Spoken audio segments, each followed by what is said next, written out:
about the tire temperature. So, Lance Stroll, lap 34. Yeah, lap 30, 33, 34. I don't remember exact lap. But he started the race on hards and had not pitted to that point. Pirelli, our dear friends at Pirelli, who we all love. Everybody loves them this weekend. Yes. Those guys. Their prediction was that the hard tires should be able to go 40 laps, right? Right. They were even talking about on the broadcast that if you took care of them, if it was a Sergio Perez, you may be even able to go to like The 45. Yeah. Like Almost the full length of the race. length of the race. And then just come in and pit right Yeah, at because the they were end. saying about So the you guys can do that it one stop, do it one stint on the soft, and then switch to the hards and finish off the race. That is what was expected. Yeah, because they were even saying a thing about Russell that I think he pitted like on the first lap or second lap. Yeah. And he went To, on the right, hards. to get hards, to be able to go Pretty much the whole length of the race. Great point. So we saw Lance Stroll's, what was it? The rear left tire failed, causing him to lose control. Once you start losing control, then the aerodynamics holding the car down, gone. Yeah. Especially when you're going over 200 miles per hour on that straight. The fastest, I think that's probably one of the fastest points that they get Throughout the whole year. throughout the whole year. Yeah. I've never gone 200 miles an hour in a car, so Yeah, I've done 160. So Isn't there a close. song, 200 miles? No, I'm kidding. I've done like 150 and I'm like, wow. So imagine doing 200 205. in a light car and your tire goes out on you. Recipe for disaster. So it actually, when they slowed it down, it did not look like a nasty accident. Played in real time, though, I was like, yo, this guy is really going to get hurt. So he lost control on that straight, brushed the front of the car. And I say brushed, but the front of the car ends up going into the wall and then basically turning around and sliding. The back of the rear end of the car slides along the wall, right up against the pit straight. Safety car obviously comes out. They have to clean up all the debris.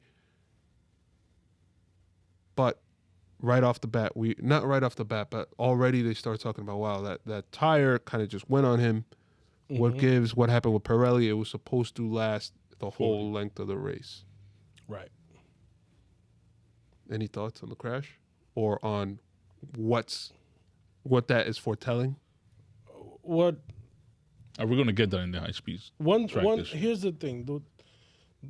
Where it seemed to fail was not on the surface of the tire where the patch that hits the road, but the shoulder, meaning the sidewall where the sidewall meets the tread. That's what seemed to fail on that car. And I don't know what would cause that. Obviously you're running at high speeds, high temperatures. I got the answer for that. What's that? It was debris on the track. You think so? That's what Pirelli said to cover themselves. That's what they're always going to say. But they were the first ones. I don't know if you guys saw this on the coverage. They were the first ones to be right next to that truck, put a red bag over the tires so nobody can see it. And then when I think one of the Pirelli guys had a radio on, and the cameraman, obviously all cameramen, especially They're gonna go for the shot. they're gonna go for the shot. They zoomed in on that spot where you saw the shoulder split open. Whoa. Inside, it was in the inside part, the shoulder split open, and they were literally just trying to cover that up. So of course Pirelli's were trying to cover their ass. So the Pirelli guy was not trying to cover the car. No, he was trying to cover the tire. It's like, I don't want to get fired. Yeah, I'm here so I won't get fined. yeah, he was trying to cover the tire. Gotcha, okay. Because normally that's what happens when they crash. And let me They tell put you like a cover in something. the car. The reason why, and you mentioned this earlier, why that crash didn't look so bad was because obviously they have a ton of safety features, crumple zones, and all of that stuff. Thank God they have all that in place. But and when you see this footage, just look how far that car went. Traveled, man. Traveled after it hit the wall. That's how fast these guys were going. I mean, it felt like they just kept going infinitely because they're carrying speeds of 200 miles an hour. What was that? It reminded me. What was that? Was it Alonso in Australia that the car just like launched and Yes. And launched and hit my microphone. Yeah. That was with Gutierrez, right? But then it Yes, just that like was in Australia, though. the car literally it exploded, and it was just like the monocoque just rolling. Right. And he walked out. Yeah, And he walked out. Same with like Brundle too, right? Mm-hmm. So I mean, it's just thank God for carbon fiber monocoques, but yeah, it was those are. And When the you're safety traveling protocols. imagine what it is. Imagine. Thank God that there was no cars in the way. There was no Yep. cars coming after him. There was a complaint that the drivers had actually that The safety car came out. the too safety slow. car too Yeah. slow came out too slow, especially when you have a 200-mile-an-hour crash on a straight On like that straight. I mean, you mean the deployment of the safety car? Yes. Yeah, because I think they did a whole lap almost. No.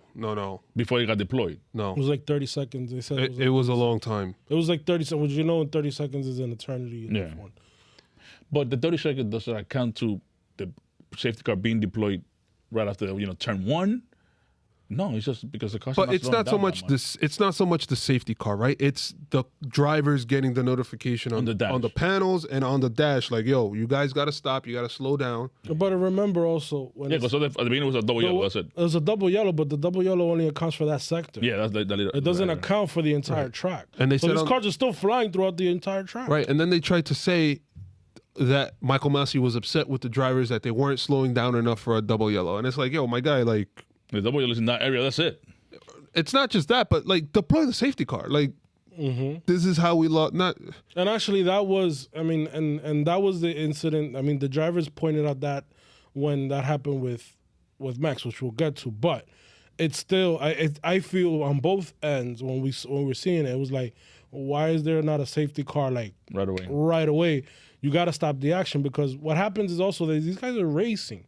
So if you're racing for position, so you're not just gonna, even if you do, you're not gonna stop, because you're not gonna want to lose a place until that safety car is deployed. So deploy the safety car, stop the action, get them in the pits, clean up the debris, and then the other thing is that I noticed that in Baku, and again we see these back to back, right? We see Monaco, and Baku we see to Baku.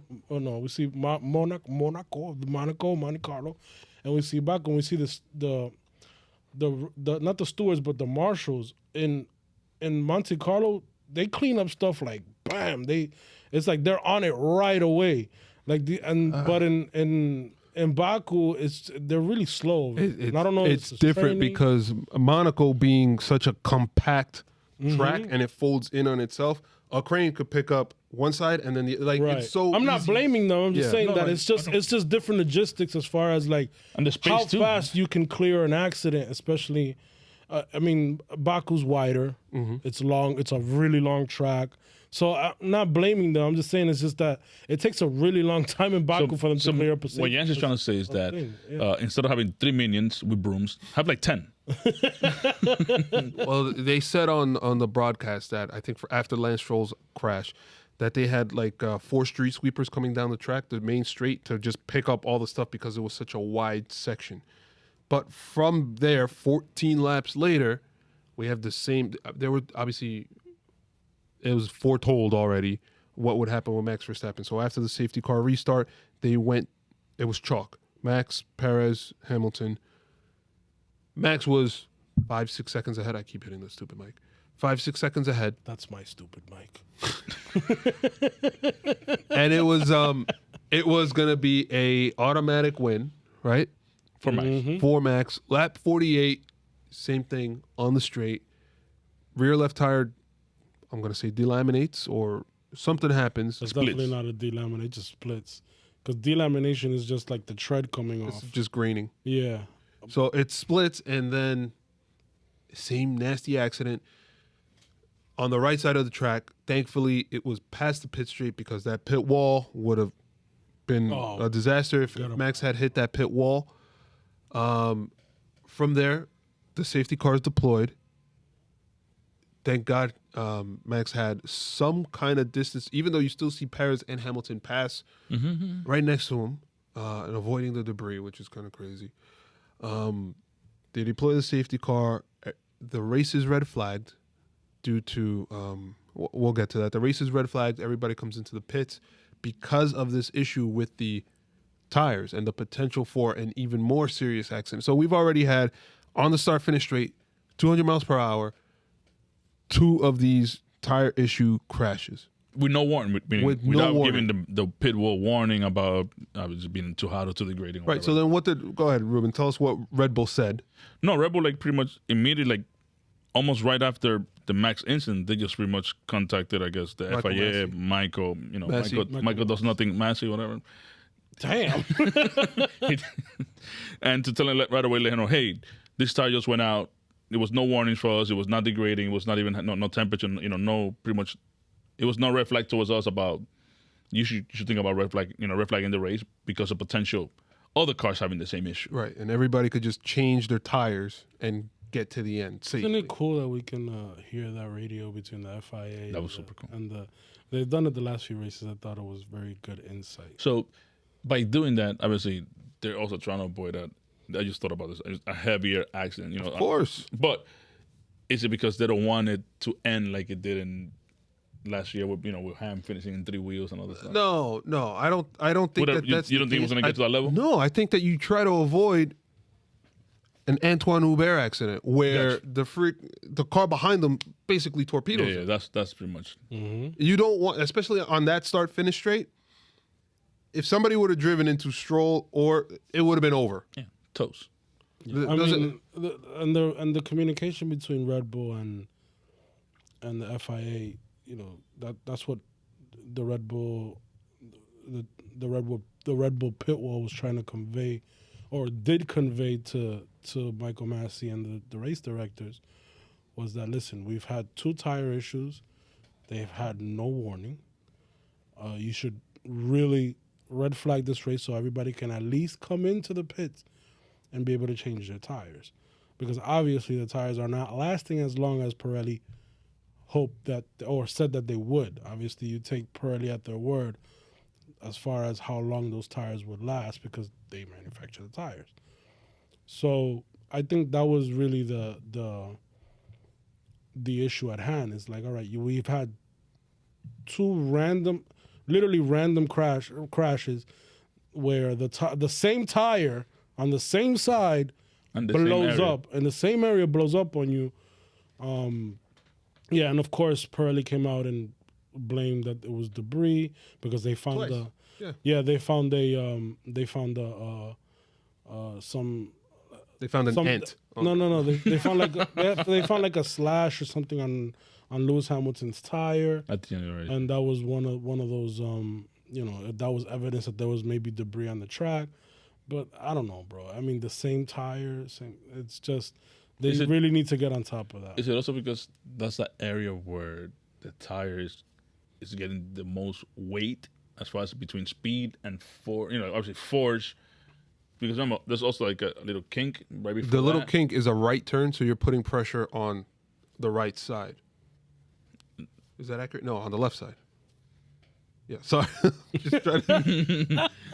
He's picturing himself in the game. Yeah. No. So, no, you're right. So, in that kink, you're already going at pretty fast rate, and you're putting additional pressure, and you're doing that every lap, right? That's what I'm saying. Like, so that's it's because of that little area. I'm not saying obviously Pirelli should make up for, to make the tire safety for that, safe for that area.